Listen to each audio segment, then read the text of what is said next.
the writings of Rabbi Binyamin Zeev Kahane.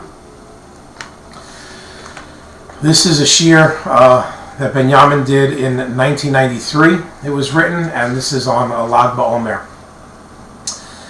Lag BaOmer, Rabbi Shimon Bar Yochai, the scholar warrior. As Lag BaOmer rolls around, one is reminded that the holy Rabbi Shimon Bar Yochai, the Rashbi, the multitudes of Jews from all sects of Israeli life who flocked to his grave in Meron, is testimony to a deep admiration that the Jewish people have for this very special Jewish figure. This man, he wrote the Zohar. The Rashbi was a prized student of Rabbi Akiva, who was one of the 10 martyrs of the Jewish kingdom. Not for nothing did the Romans give Rabbi Akiva the death penalty, for he played a central role in organizing of the Bar Kokhba rebellion. The Rambam, at the end of Hilchot Melachim, even says that Rabbi Akiva was Bar Kokhba's arms bearer. The 24,000 students who went in Rabbi Akiva's footsteps and fell in the war against the Romans died during Sfirat HaOmer.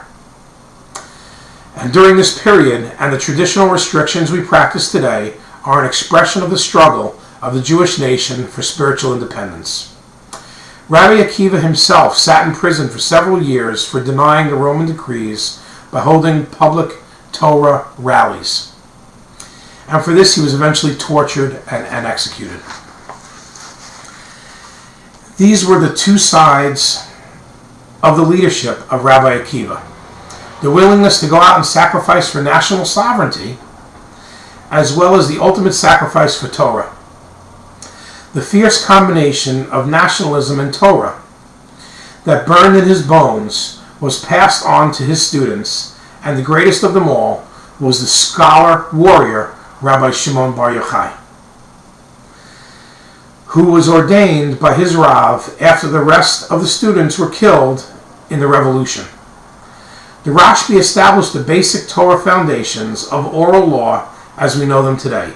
His yeshiva put out the likes of Rabbi Yehuda ben Hanasi, who arranged the Mishnah. But just like his Rav, Rabbi Akiva, Rashbi went beyond the learning and teaching of the Torah. He never stopped trying to bring back Jewish sovereignty in Eretz Yisrael and abhorred with all his soul the Roman occupation.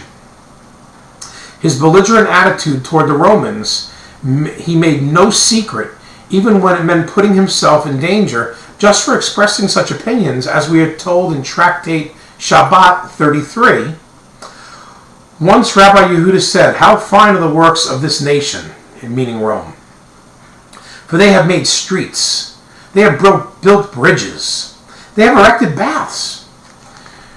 Rabbi Yossi remained silent from fear, but Rabbi Shimon Bar Yochai answered and said, "All that they have made for themselves. They have built marketplaces to put harlots in them, baths to rejuvenate themselves, and bridges to levy toils for themselves."